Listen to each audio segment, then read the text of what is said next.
நாங்களே ஆச்சரியப்படுற அளவுக்கு அதிசயப்படுற அளவுக்கு பதில்களையும் கொடுக்குறாங்க. கேள்வி கேட்டா பதில் சொல்லலாம். இப்ப பாட்டெல்லாம் வேற பாட ஆரம்பிச்சிட்டீங்க. எங்களுக்கே சில நேரம் சட்டமன்றத்துக்கு வந்திருக்கோமா இல்ல சூப்பர் சிங்கர் நிகழ்ச்சிக்கு வந்திருக்கோமா அப்படின்னு சந்தேகப்படுற அளவுக்கு இங்க பாட்டு நிகழ்ச்சிகள்லாம் நடந்து கொண்டிருக்கிறது. நீங்க அவை குறிப்பிலிருந்து நீக்கிடுறீங்க. ஆனா இதெல்லாம் நேரடி தொலைக்காட்சியில போகும்போது இதெல்லாம் யூடியூப் சேனல்லையும் சோசியல் மீடியாலையும் ரீல்ஸாக கட் செய்யப்பட்டு அதிகமாக ஷேர் செய்யப்படுகிறது. அதன் பிறகு நீங்கள் இதில் நீக்குவதிலே அர்த்தம் இல்லாமல் போய்விடுது. எனவே இதை மீண்டும் உங்களுடைய கவனத்திற்கு நான் கொண்டு வர விரும்புகிறேன். அதே மாதிரி இன்னொரு விஷயம், நேற்று முன்தினம் இந்த பேரவையிலே பேசின நம்முடைய முதலமைச்சர் அவர்கள் தன்னுடைய டேபிள்ல 3 ஃபைல்ஸ் இருப்பதாகவும் அந்த ஃபைல்ஸை அவர் திறந்து பார்க்க வச்சிடாதீங்க அப்படிங்கிற தோணியில் எங்களுடைய அரசை குற்றம் சாட்டுகின்ற வகையில குறிப்பிட்டு பேசியிருக்கிறாரு. அந்த ஃபைல்ஸை நாங்கள் கேட்டுக்கொள்வது, தயவு செய்து அவர் திறந்து பார்க்க வேண்டும், அதன் மீது அவர் ஆக்ஷன் எடுக்க வேண்டும். எதற்காக பயப்படுறீங்க, எதற்காக காலம் தாழ்த்துறீங்க, இதையே 3 மாசமா சொல்லிட்டு இருக்கிறீங்க. ஜோசியக்கார சொன்னாதான் அந்த ஃபைல் திறந்து பார்ப்பீங்களா? நல்ல நேரம் அதை பார்த்துட்டு இருக்கீங்களா? மாண்புமிகு எதிர்க்கட்சி தலைவர்களுக்கு முதலமைச்சர் அன்றைக்கு பேசுகிற போது மாண்புமிகு பொதுப்பணித்துறை அமைச்சர் சொல்லுங்க. மாண்புமிகு பேரவைத் தலைவர்களே, நம்மளுடைய மூத்த உறுப்பினர் ஃபர்ஸ்ட் 2 நாளுக்கு முன்னாடி சொன்னாரு, நாங்கள் முதலமைச்சர் சொல்லும் போது நாங்க மிசாவே பார்த்த இயக்கம்னு. நீங்க மிசாவே பார்த்த இயக்கம் தான். ஆனால் மிசாவே பார்த்த திமுக இயக்கத்தை தனி பெரும் கட்சியாக எங்களுடைய தலைவர் வெற்றி பெற்று இந்த தேர்தலில் தாவேக்கான என்னன்னு காமிச்சிருக்கோம். அதனால எங்களுக்கு எந்த பயமும் கிடையாது. ஒவ்வொரு தலையிலும் முக்கியமாக நெடுஞ்சாலை துறையிலும் சரி, முக்கியமாக பொதுப்பணி சொல்லி வெள்ளை வேறிக்கை வெளியிட்டு முதலமைச்சருடைய அலுவலகத்தில் அந்த ஃபைல் இருக்கு. கண்டிப்பாக ஆதாரத்துடன் சட்டப்படியான நடவடிக்கை எடுக்கப்படுங்கிறதா முதலமைச்சர் சொல்ல வந்தது. இதை யாரும் அவர் சொன்ன அர்த்தம் அன்னைக்கு அவைக்கு அவர் வரல. அது அவருடைய ப்ராப்ளம். அது அவைக்கு வராத போது அவர் சொன்னாரு, மாண்புமிகு கொறடா சொன்னாரு, ஆதாரம் இருக்கா.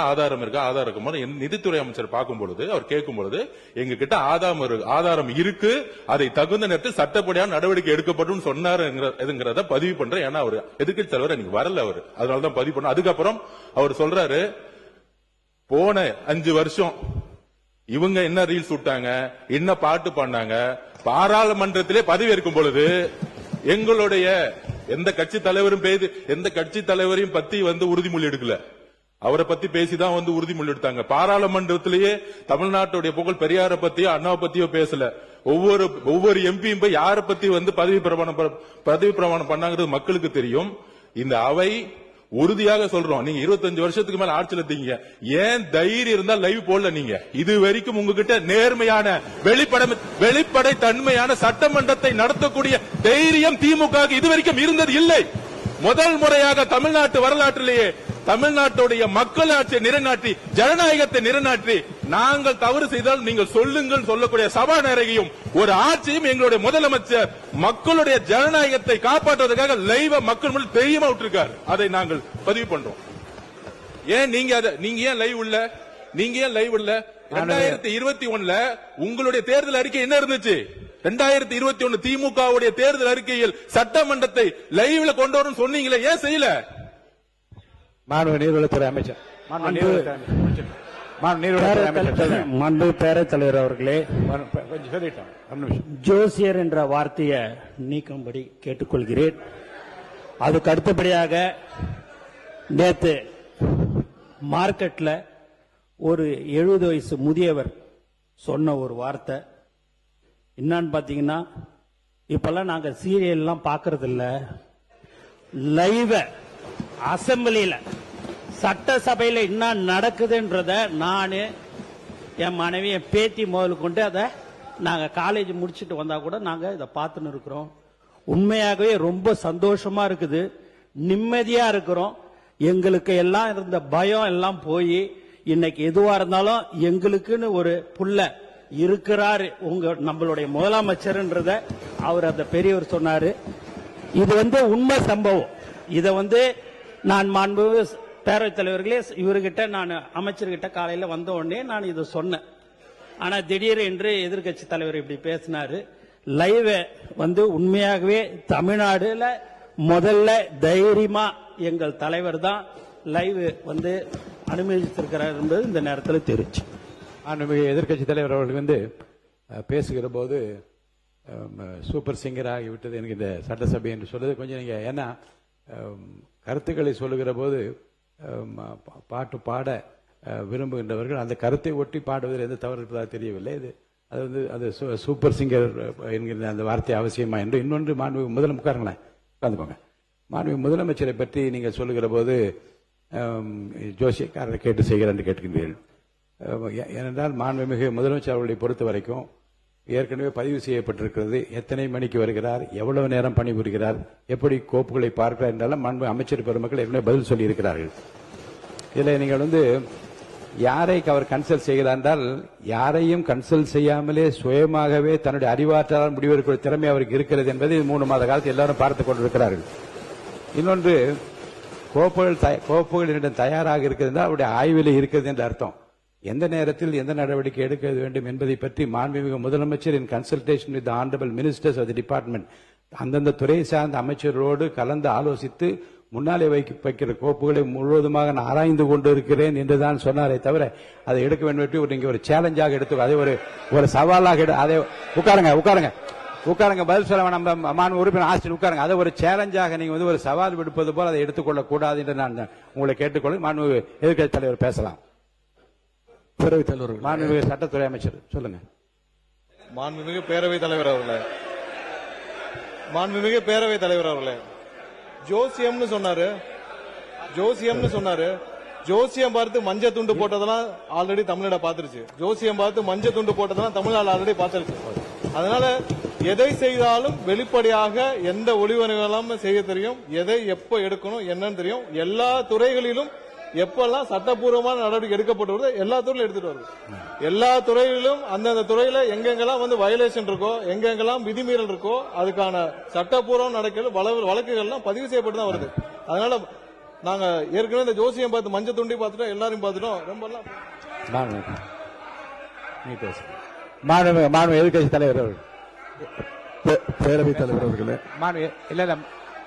மாண்புமிகு எதிர்க்கட்சி தலைவர் பேசும்போது நீங்க அவர் கட்சியை சார்ந்து உட்காருங்க. அவங்க பேசுறாங்கல்ல எதிர்க்கட்சி தலைவர். பேரவைத் தலைவர்களே, இதைத்தான் நான் குறிப்பிட்டேன். நாங்க ஒரு கேள்வி கேட்டா நாங்களே ஆச்சரியப்படுறவர்களுக்கு நாங்களே அதிசயப்படுற அளவுக்கு நீங்க ஒரு பதில் சொல்றீங்கிறது இதுதான் நான் சொன்னேன். அதன் பிறகு ஜோசியக்காரன் அப்படின்னு சொல்றது தவறுன்னு சொல்றீங்க. நீங்க ஜோசியக்காரன் அப்பாயின்மெண்ட் நீக்கி இருக்கீங்க. ஜோசியங்கிற வார்த்தை ஒன்றும் தப்பான, ஜோசியக்காரங்கிறது தப்பான வார்த்தை கிடையாது.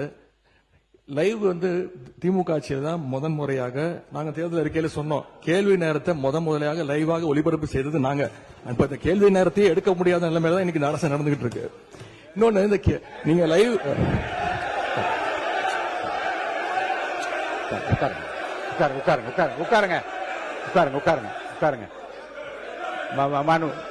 உட்காருங்க. நீங்க மாண்பு எதிர்க்கட்சி தலைவர் வந்து கேள்வி நேரத்தை எடுக்க முடியாத நிலைமை அரசு இருக்கு என்பதை நான் வந்து அதை ஏற்றுக்கொள்ள முடியாது. என்றால் ஏற்கனவே வந்து நடக்கின்ற எல்லாவற்றையும் வெளியரங்கமா உங்களுக்கு தெரியும். எத்தனை கேள்வி அனுப்பி இருக்கிறோம், எத்தனை பதில் வந்திருக்கிறது. அந்த கேள்வி நேரத்தை நடத்த முடியாத நேரத்திலும் மாண்பு உறுப்பினர்களை 55 விதியின் கீழ் கொடுக்கப்பட்டிருக்கிற தீர்மானங்களை எல்லாம் இங்கே கேள்விகளாக கேட்டு கூட பதில் பெற முடியுமா என்று பார்க்கின்ற முறை இங்கு கடைபிடித்து வருகின்றோம். எனவே கேள்விகளை பெறுவதில் கால தாமதம் இருந்தாலும் கூட இப்போது பதில் வரப்பெற்றிருக்க நேற்று முன்தினம் கூட அறிவித்திருக்கிறேன். 10 கேள்விகளுக்கு பதிலாக 5 கேள்விகளாக எடுத்துக் கொள்கிறோம் என்று நான் அறிவித்திருக்கிறேன். எனவே எடுக்கப்படவில்லை. நீங்க சொல்வதெல்லாம் நான் ஒத்துக்கிறேன். நான் உங்களை குறை சொல்லவே இல்லை. உங்களை நாங்கள் பாராட்டுகின்றோம். உங்களுக்கு ரொம்ப பொறுமையாக எல்லாரையும் ஹேண்டில் பண்றீங்க. அதை பத்தி நாங்க கவலைப்படல. நேரலை நாங்க செய்யவில்லை அப்படின்னு சொன்னாங்க. சட்டமன்ற வரலாற்றிலே முதன்முறையாக நேரலை செஞ்சது திராவிட மாடல் அரசு, எங்களுடைய தலைவர் அவர்கள் தான். கேள்வி நேரம் ஒவ்வொரு நாளும் 1.5 மணி நேரம் 10 கேள்விகள் எடுக்கப்பட்டு அனைத்து எதிர்க்கட்சி தலைவர் அப்ப இருந்த அண்ணா திராவிட முன்னேற்ற கழக உறுப்பினர்கள் அத்தனை பேருக்கும் வாய்ப்பு கொடுத்தது எங்களுடைய தலைவர். அது லைவ் செய்யப்பட்டது. இப்போ நீங்க எல்லா நிகழ்ச்சியும் லைவ் பண்றீங்க. இந்த பிரச்சனையை தான் உங்ககிட்ட சொல்றேன். லைவ் பண்றதுனால என்னென்ன பிரச்சனைகள் வருது என்பதை உங்களோட கவனத்துக்கு கொண்டு வர. நீங்க அவை குறிப்பிலிருந்து நீக்கிறேன் நீங்க நீக்கிட்டே இருக்கீங்க. ஆனா எல்லாமே அங்க வந்து ரீல்ஸாக மாற்றப்பட்டு அங்க போய் கொண்டிருக்கிறது. எதிர்கட்சி தலைவர்கள் இது குறித்து வெளியில இருக்கக்கூடிய நீங்க என்ன உங்க தலைவை கட்டுப்படுறீங்களா? நீங்க பிடிக்கிறீங்க? நீங்க எதுக்கு பேசுறீங்க? நீங்க ஏன் பேசுறீங்க? நீங்க மாண்புமிகு எதிர்க்கட்சி தலைவர் சொன்ன கருத்துக்கு ஏற்கனவே திராவிட முன்னேற்ற கழகத்தின் சார்பில் ஒரு மீடியா வந்து இங்கே நீக்கப்பட்டதை வைத்து அவர் சித்திரம் வெளியிட்டுக் கொண்டிருக்கின்றார்கள். அதை பற்றி உரிமை குழுக்கு அனுப்ப வேண்டும் என்று ஒரு கடிதம் கூட நீங்க கொடுத்திருக்கின்றீர்கள். அப்படி நீக்கப்பட்ட பிரச்சனை குறித்து எந்தெந்த மீடியாவில் வந்திருக்கிறதோ நீங்க கவனத்துக்கு கொண்டு வாருங்கள். அவர் மீது உரிமை குழு நிச்சயமாக அனுப்பி நடக்க வேண்டும் இந்த அவையின் சார்பாக நான் தெரிவித்துக் கொள்கிறேன். அதன் பிறகு இந்த முதலமைச்சர் சொன்னது அந்த 3 ஃபைல்கள் இருக்கு. நான் எதுவும் சேலஞ்ச் எல்லாம் பண்ணல, நான் ஓபன் சேலஞ்சே பண்றேன். முதலமைச்சர் அவர்கள் தொடர்ந்து பார்க்கட்டும், யார் மீது நடவடிக்கை எடுக்க உண்மையா குற்றச்சாட்டு ஆதாரத்தோடு இருந்தால் அவர் நடவடிக்கை எடுக்கட்டும். எனவே சினிமால பஞ்ச் டைலாக் பேசுறதெல்லாம் இந்த சட்டமன்றத்தில் பேசுறேன். நீங்க அப்படி பஞ்ச் டைலாக் இல்ல நீங்க நான் என்ன சொல்றேன், நீங்க பேரவைத் தலைவர் இல்ல பாருங்க கருத்து இல்ல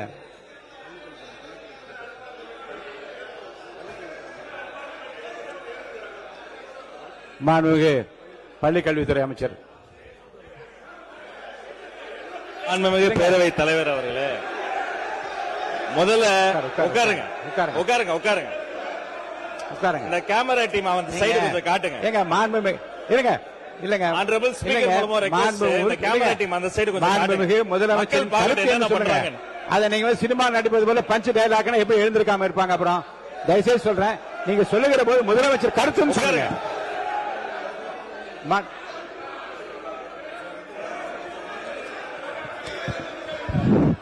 உட்காருங்க. நீங்க எங்க வரீங்க? நீங்க போங்க உள்ள இடத்துக்கு. நீங்க போங்க பத்ரி, நீங்க போங்க முதல்ல. மாண்பு உறுப்பினர் கொஞ்சம் அமருங்க. எல்லாம் அமருங்க. இல்ல அமருங்க, இருங்க. நீங்க அமருங்க. அமருங்க. எல்லாம் அமருங்க.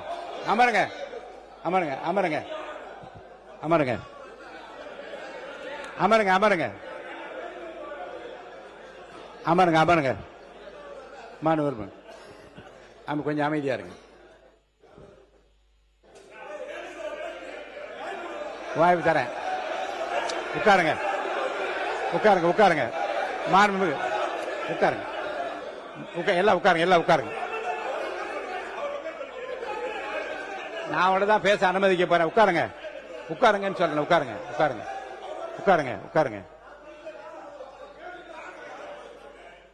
முடிங்க. நீங்க பேசி முடிக்கட்டும். நீங்க பதில் சொல்லலாம். உங்களுக்கு அனுமதிக்கிறேன். உட்காருங்க.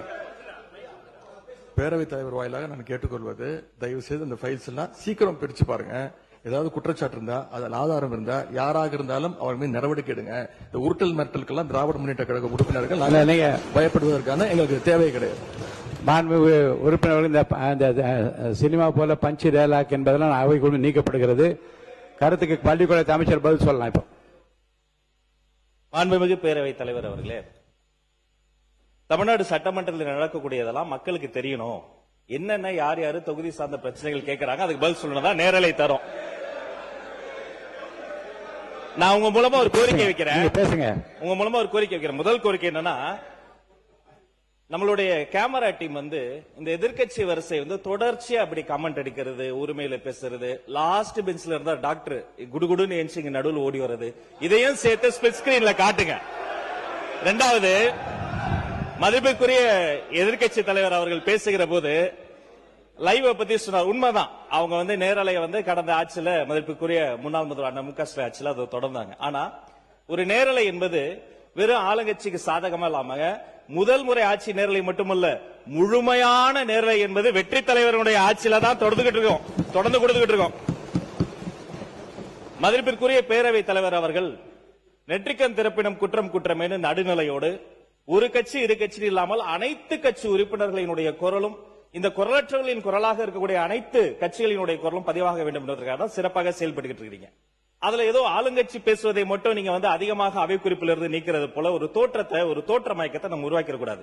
யாரு எந்த கட்சியை சார்ந்தவர்கள் மரபு மீறி எந்த வார்த்தை சொன்னாலும் நீக்கக்கூடிய நடுநிலையான சபாநாயகர் இந்த மாமன்றத்துக்கு கிடைத்திருக்கிறது என்பதை நான் சுட்டிக்காட்டுகிறேன். இன்னொரு விஷயத்தை நினைவு கூற விரும்புறேன். மதிப்பிற்குரிய பேரவைத் தலைவர் சேம்பர்ல ஒரு முறை ஒரு முக்கியமான கேள்வி வந்தது. நாங்க அதை கேட்டு அதிர்ச்சி அடைஞ்சோம். என்னன்னா, கடந்த 2 ஆண்டு காலமாக இந்த நேரலைய அரசுக்கு சொந்தமான ஆல் இண்டியா ரேடியோலயே கொடுக்காம நிறுத்தி வைத்ததாகவும், நீங்க கொடுப்பீங்களான்னு மதிப்பிற்குரிய பேரவைத் தலைவர் கிட்ட நான் இருக்கும்போது கேட்டாங்க. இதை குறித்து கலந்து ஆலோசித்து தொலைக்காட்சி மட்டும் கிடையாது, வானொலியிலையும் நேரலை போட்டு குக்கிராமத்தில் இருக்கவங்களை கேட்கட்டும் முடிவெடுத்த சபாநாயகர் நீங்க. இந்த நேரத்தில் அதற்காக உங்களுக்கு நான் நன்றியும் சொல்லிக்கிறேன். அதன் பிறகு எங்களுடைய மாண்புமிகு தமிழ்நாடு முதலமைச்சர் எப்போதும் எதுவாக இருந்தாலும் ஒரு சின்ன செய்தி, அது வந்து ஒரு விஷயம் வந்தா கூட பள்ளிக்கல்வித்துறை சார்பாக உடனே தொலைபேசியில் அழைத்து அது குறித்து கடுமையான நடவடிக்கை எடுக்க சொல்லுவார். இந்த மாமன்றத்தில் ஆல்ரெடி அந்த ஃபைல்ஸ் இருக்கிறதே ஒரு சுட்டி காமிச்சார். அந்த இஷ்யூவே நான் தான் ஏஞ்சி சொன்ன, அவர் ஆதாரத்தை எடுத்துட்டு போறாரு அப்படின்னு. இந்த நேரத்தில் அவர் சாதாரணமா இருந்தாலே அதெல்லாம் பண்ணாத போறாரு. மாண்புமிகு எதிர்க்கட்சி தலைவர் அவர்கள் காட்டுன்றாரு. அவருடைய கோரிக்கையை கட்டாயமாக முதல்வர் நிறைவேற்றுவார் என்பதையும் கூறிக்கொள்கிறேன். 2 வார்த்தை மட்டும் கோரிக்கை. அவர் எல்லாத்தையும் ஆக்கப்பூர்வமா விமர்சிக்கலாம். அதுல வந்து ஒரு தனியார் நிகழ்ச்சி பேரை சொன்னாரு. அது பாட்டு பாடுவது இந்த மரபுக்கு புதுசு கிடையாது. விதவிதமாய் வித்தியாசமாய் பயங்கரமா பாட்டு பாடினவங்க தான் அந்த பக்கம் ஃபுல்லா உட்கார்ந்து இருக்கிறாங்க. அதெல்லாம் அந்த தனியார் நிகழ்ச்சியினுடைய பேரையும் நம்ம வந்து நீக்கிடலாம். இவரை தான் நியமிக்கணும், இவரை நியமிக்க கூடாது. இந்த தொழில் உயர்ந்தது, இந்த தொழில் தாழ்ந்ததுலாம் கிடையாது. இது இன்க்ளூசிவ் கவர்மெண்ட். அனைவருக்கும் அதிகாரம், அனைவருக்குமான ஒரு விஷயம் தான் நேர்மையான முறையில பை மெரிட்ல போயிட்டே இருக்குது. அதனால ஒரு குறிப்பிட்ட ஒரு விஷயத்தை மட்டும் சுட்டி காட்டுகிற பொழுது அது வந்து ஏற்புடையதல்ல. அது மட்டும் கிடையாது, இந்த சினிமாவில் வரக்கூடிய அந்த பஞ்ச்டேல் அதை கூட நீங்க அவை குறிப்பில் நீக்கிட்டீங்க. அதை போன்ற விஷயங்களை தவிர்த்து கொண்டு ஆக்கப்பூர்வமான கருத்துக்களை, அறிவுபூர்வமான சிந்தனைகளை அதை முன்வைத்து பேசினால் இந்த மாமன்றம் சிறப்பாக செயல்படும். உங்களுக்கு எங்களுடைய அத்தனை பேரின் சார்பில் ஒரு வாழ்த்துக்களையும் தெரிவித்துக் கொள்கிறேன். மிக சிறந்த சபாநாயகர் தமிழ்நாடு அரசியல் வரலாற்றில் இந்த மாமன்றம் கிடைத்திருக்கிறது என்பதை பதிவு செய்கிறேன். எதிர்கட்சி தலைவர், பேரவைத் தலைவர், நான் உங்க சார்பா பேசிட்டு இருக்கேன். இப்ப நீங்க நீக்கிட்டீங்க, ஆனா இப்ப இதெல்லாம் லைவ்ல போயிடுச்சு. இப்ப அதுக்கு என்ன பண்ண போறீங்க? அது என்ன நடவடிக்கை எடுக்க போறீங்க? அதாவது லைவ் கொடுப்பது நாங்க எதிர்க்கவில்லை, நாங்கள் பாராட்டுகிறோம். லைவ் நீங்க கொடுத்திருக்கீங்க, நல்ல முயற்சி, நாங்க பாராட்டுறோம். ஆனா அதுல இருக்கக்கூடிய பிரச்சனைகளை இங்க நான் சொல்றேன். நீங்க அவை குறிப்பில் நீக்கிறீங்கன்னு சொல்றீங்க. நீங்க எவ்வளவு நீக்கினாலும் அந்த சோசியல் மீடியால ட்ரெண்ட் ஆகிட்டு இருக்கு, வைரலா போயிட்டு இருக்கு. அதான் உங்களுடைய கவனம். எதிர்கட்சி தலைவர் சொல்ல விரும்புகிற கருத்து வந்து, குற்றச்சாட்டுகளை எந்த பக்கத்திலிருந்து வைத்தாலும், அது முன்னாள் ஆண்டவர்களாக இருந்தாலும் சரி, இப்போது ஆள்கின்ற இடத்தில் இருந்தாலும், ஆதாரப்பூர்வமான கருத்துக்களை சொல்வதன் மூலமாகத்தான் இந்த சபையிலே சில குறைந்தபட்ச மாண்பை நாம் காப்பாற்ற முடியும் என்பதையும் கருத்திலே கொண்டு, அப்படி ஆதாரம் இல்லாமல் சொல்லுகிற போது நான் உடனே நீக்க வேண்டும் என்பது ஒரு நியாயமான மரபு. அதன்படி நான் நீக்குகிறேன். ஆனால் அதை எடுத்து பல்வேறு மீடியாக்களிலே வந்து வெளியிடுவார்கள். ஆனால் இப்ப எனக்கு கவனத்துக்கு கொண்டு வரப்பட்டிருக்கிற 1-2 செய்திகளின் அதை ஆய்வு எடுத்துக்கொண்டு அதை உரிமை கொடுக்க நான் அனுப்ப இருக்கிறேன். இனி வருங்காலத்திலும் நீக்குவது என்பது என்னுடைய தனிப்பட்ட உரிமை. இந்த அவையினுடைய மாண்பை நான் காப்பாற்றியாக வேண்டும். நீக்காமல் பேச முயற்சிப்பதும் ஆதாரங்கள் இல்லாமல் பேசாமல் இருப்பதும் நல்லது. ஏன்னால் ஆதாரங்களை வைத்துக் கொண்டுதான் இருதரப்பினரும் பேச வேண்டும் என்று நான் விரும்புகின்றேன். மக்களும் அதைத்தான் விரும்புவார்கள். போகிற போக்கிலே அள்ளி தெளித்து விட்டு போகிற இடம் அல்ல இது. அது வெளி அரசியல் மேடைகளிலே பேசக்கூடிய பேச்சும் அல்ல இங்கே இது. இங்கே பேசுகிற போது நம்முடைய அவனுடைய கண்ணியத்தையும் காப்பாற்ற வேண்டும். இந்த தமிழ்நாட்டு மக்கள் எதை நம்பி இந்த பொறுப்பை நம்ம ஒப்படைத்து இங்கே அனுப்பி இருக்கின்றார்களோ அவருடைய எதிர்பார்ப்பை நிறைவேற்றுகிற விதத்தில் நம்முடைய பேச்சு அமைய வேண்டும். அந்த வகையில் எதிர்காலத்தில் நீங்கள் சொன்னது போல எல்லா பேச்சுக்களையும் நீக்குவது என்பது என்னுடைய நோக்கம் அல்ல. ஆனால் அவைக்கு உதவாத, மக்களுக்கு பயன் தராத, நம்முடைய பண்பாட்டிற்கு உதவாத, இந்த அவருடைய மாண்பை குறைக்கக்கூடிய எந்த விஷயங்களாக இருந்தாலும் அதை நிச்சயமாக நான் அவை குறிப்பிலிருந்து நீக்குவேன். பேசுகிற போது அந்த கண்ணியத்தை அனைத்து உறுப்பினர்களும் காப்பாற்ற வேண்டும் என்று நான் உங்களை அன்போடு கேட்டுக்கொண்டு, 4 மானிய கோரிக்கைகள் மேல இருக்கிறது, 2 மணிக்குள்ளாக முடிக்க வேண்டும் என்று சொல்லி இருக்கின்றீர்கள். இந்த விஷயத்தை இப்போது பேசிய கருத்தை இப்ப வேண்டாம். இப்ப பேசின மாண்பு எதிர்கட்சி தலைவர் பேசின பேச்சை ஒட்டி நீங்க பேசுவதாக இருந்தால் அனுமதி இல்லை. வேற ஏதாவது இருந்தா நீங்க சொல்லுங்க. வேற அது தரேன். இல்ல மானிய கோரிக்கை நடக்கிற போது வாய்ப்பு தர போறேன். இதே மாதிரி நேற்று செய்ததை போலவே மானிய கோரிக்கை நடக்கிற போது அது குறித்து பேச வாய்ப்பு தர. பாமகவுக்கு நிறைய வாய்ப்பு கொடுத்து எல்லோரும் பார்த்து கொண்டிருக்கிறார்கள். நிறைய வாய்ப்பு. மாண்பு உறுப்பினர் முனைவர் சௌமியா அன்புமணி அவருடைய பேச்சு வந்து இங்கே எந்த அளவில் அமைந்திருக்கிறது அவையில் இருக்க எல்லாருக்கும் தெரியும். நிறைய வாய்ப்பு கொடுத்தாகிவிட்டது. மாண்புமிகு முன்னாள் முதலமைச்சர் ஓ பன்னீர்செல்வம் அவர்கள். தரேன் பேரவைத் தலைவர் அவர்கள் கண்டிப்பா தரேன். மாண்புமிகு தரேங்க, மானிய கோரிக்கை வரும்போது தரேன். மாண்புமிகு பேரவைத் தலைவர் ஒரு சின்ன